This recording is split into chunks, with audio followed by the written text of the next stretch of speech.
When the people saw that Moses delayed to come down out of the mount, the people gathered themselves together unto Aaron, and said unto him, Up, make us gods which shall go before us. For as for this Moses, the man that brought us up out of the land of Egypt, we wot not what is become of him. And Aaron said unto them, Break off the golden earrings, which are in the ears of your wives, of your sons, and of your daughters, and bring them unto me. And he received them at their hand, and fashioned it with a graving tool, after he had made it a molten calf. And they said, These be thy gods, O Israel, which brought thee up out of the land of Egypt. If there's one thing the Megami Tensei franchise is known for, it's striking visuals. From SMT to Persona, every game is filled with memorable designs for both characters and demons, and Shin Megami Tensei V is no exception. Most notably the main character Nahobino, with their androgynous appearance and Japanese superhero or henshin aesthetic, who quickly became a fan favorite as soon as they were revealed. But what people often don't really pay attention to is what these designs represent symbolically in Japanese culture, and by extension, thematically in Megaten. So today, we're going to be explaining the context behind the Nahobino, and how they fit within the narrative of the original SMT5, and possibly even Vengeance. To start off with, let's recap the main themes of the game, so we can discuss this in the full context. This will be a fairly brief summary, so if you're interested in a more in-depth analysis of these ideas afterwards, check out my other video, Shin Megami Tensei V in the Absence of God. And as the name implies, the game largely focuses on the concept of the death of God.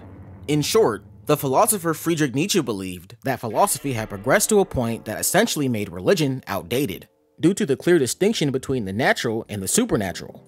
This would, in turn, lead people to slowly but surely find the idea of God, quote-unquote, unworthy of belief.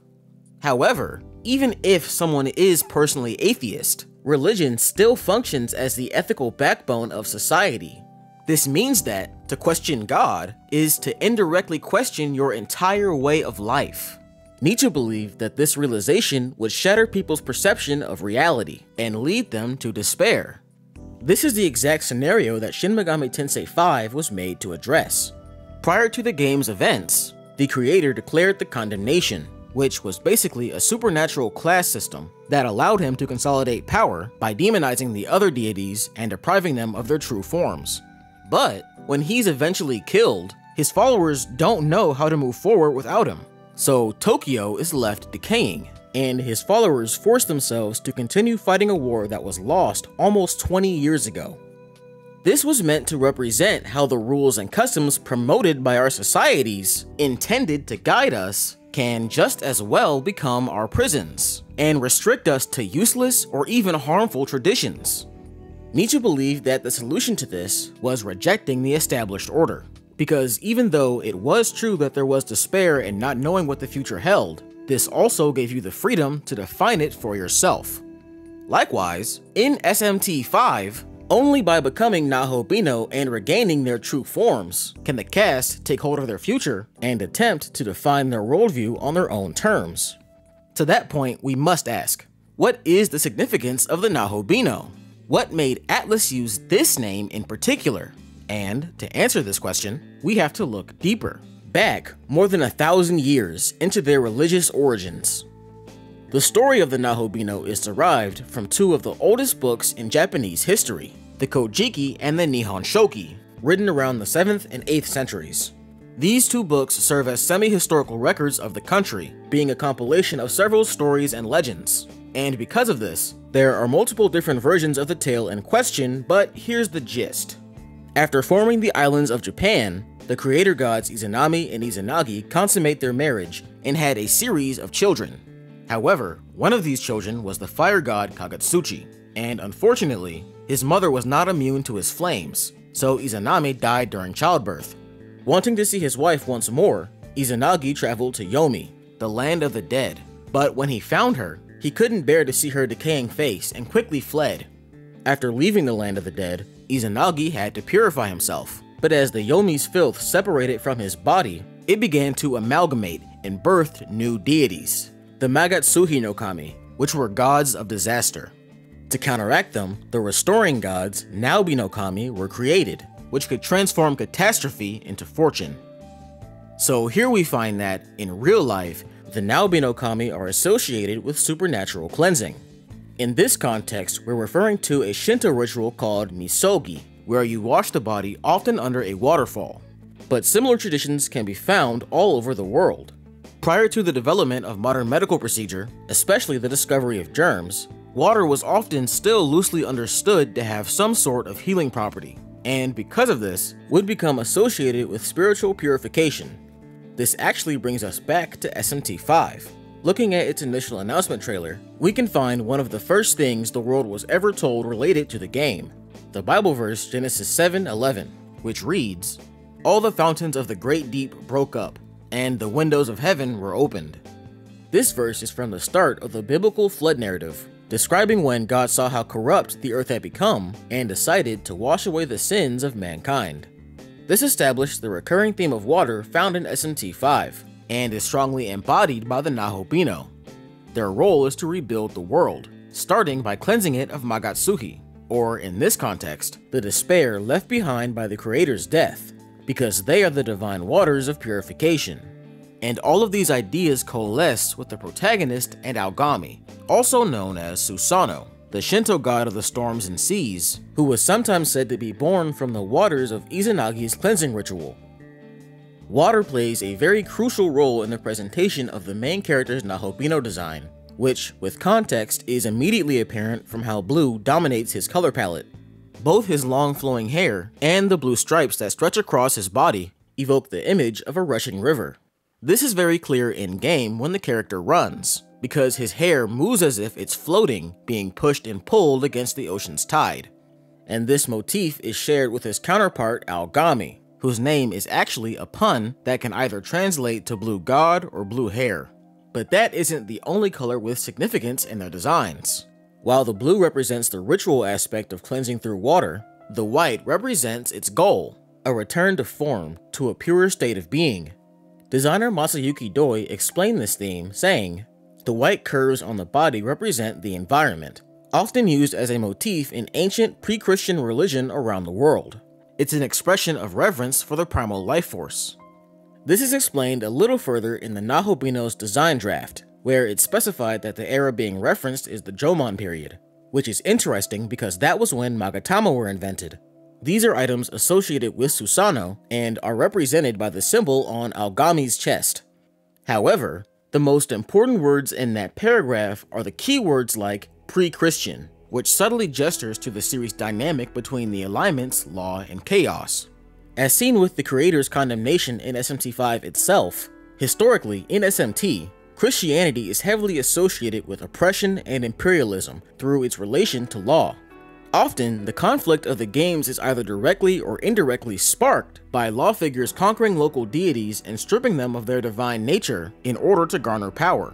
This being an obvious reference to the history of Christianity's interactions with other religions in real life, regularly demonizing them, or even to some extent absorbing them when that wasn't possible. In this sense, the Nahobino can be said to be a physical representation of the rejection of the creator, and arguably explicitly plays this role in the actual story. As soon as the presence of a new Nahobino is confirmed at the summit, the facade of Bethel immediately crumbles when they realize that there is no more threat of violence forcing them together. They're finally free to chase their true calling, through whatever brutal means that may take. Hopefully this won't date the video too much, because I'm writing this just a few days before the release of Vengeance, but I think this theme in particular may be important to the game's new story additions, and some of this new information can actually help explain the Nahobino's background.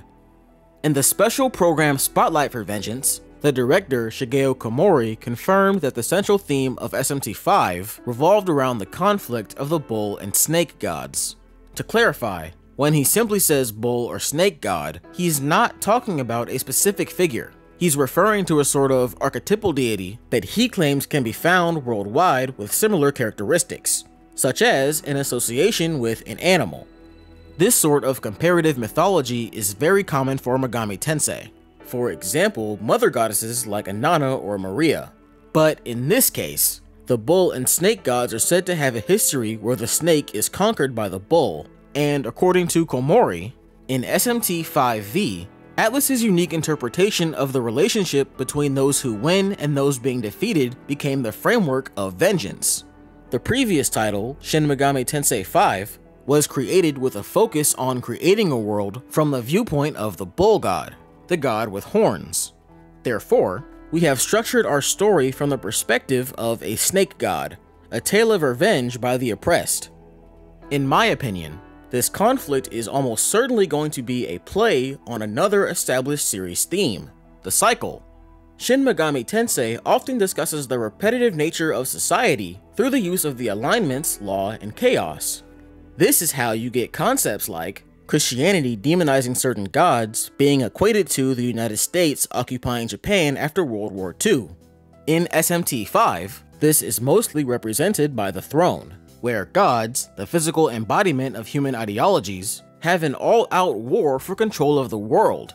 And considering Komori's comment, we know now that this conflict around creating a new world is the point of view of the bull gods. What makes this interesting is that often across the series, in games like Nocturne and For Apocalypse, the Abrahamic god is often related to the negative aspects of how this cycle functions.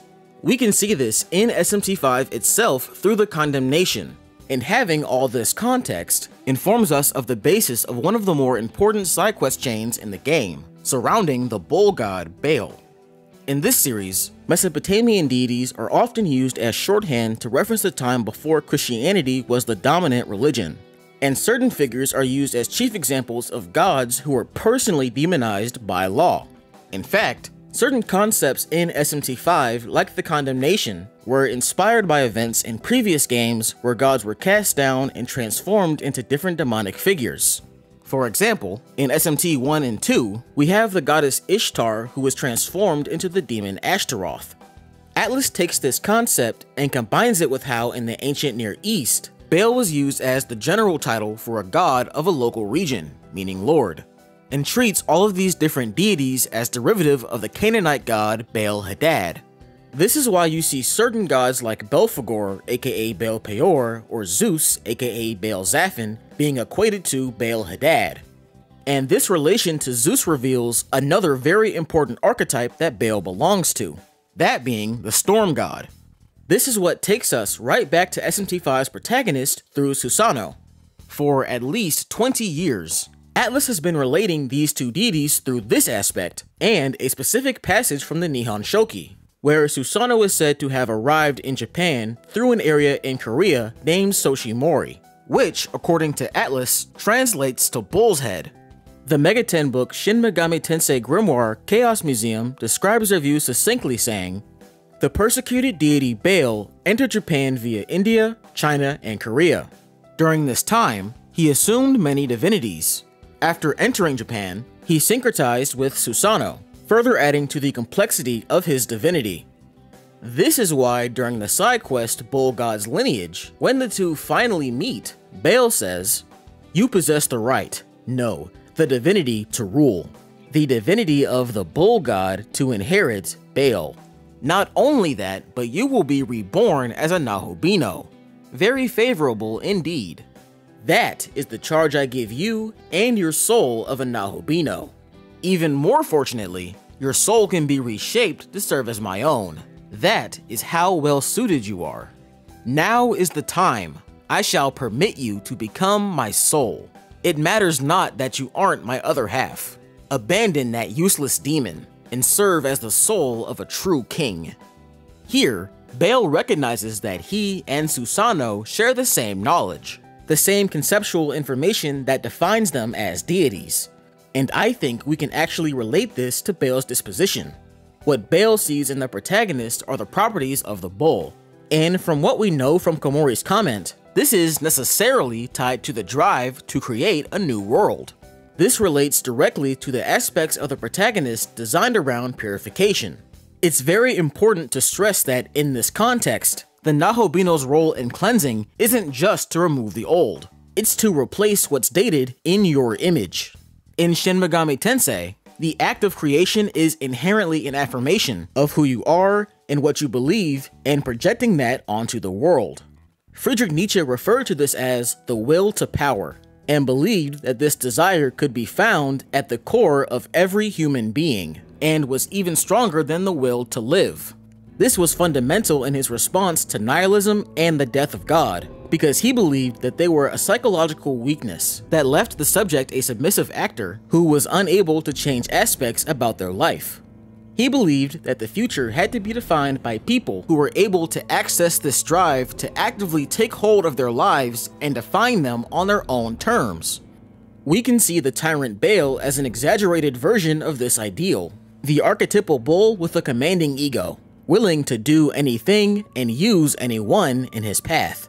And this conflict surrounding how far we're willing to go to achieve our ideals is what defines the alignment dynamic. Because ultimately, Nietzsche didn't believe that the will to power was either negative or positive, just that it was a fact of life. It can justify any decision to hurt or help someone. I think this is exactly what makes the concept of Shin Megami Tensei so interesting. We are in the apocalypse. The intense desperation forced by these conditions have fostered harsh extremes that are pushed against each other for control of society. And the reality is that these are the hard choices that we have to make. Because if we aren't willing to move forward with a clear vision and hope for the future, the world will die around us. While it's easy to look at Aogami's patient and calm characterization in SMT5 in stark contrast to Susanoo the religious figure, one can't deny that his role as Susanoo is deeply woven into the fabric of the game. His design is so intricately tied to the game's themes that its quality is comparable to that of demi-fiends. It combines Nietzschean philosophy, like the death of God, with the Shinto conception of ritual purity within a lens of comparative mythology to create this grand narrative of the conflict between the bull and the snake. For me, this makes the imminent release of Vengeance very thrilling, because it can only go up from here.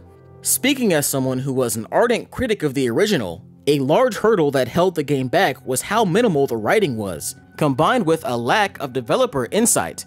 With this new re-release, they'll not only be able to expand in new directions, but also delve back into aspects of the original that we couldn't understand at the time, creating a much more cohesive experience.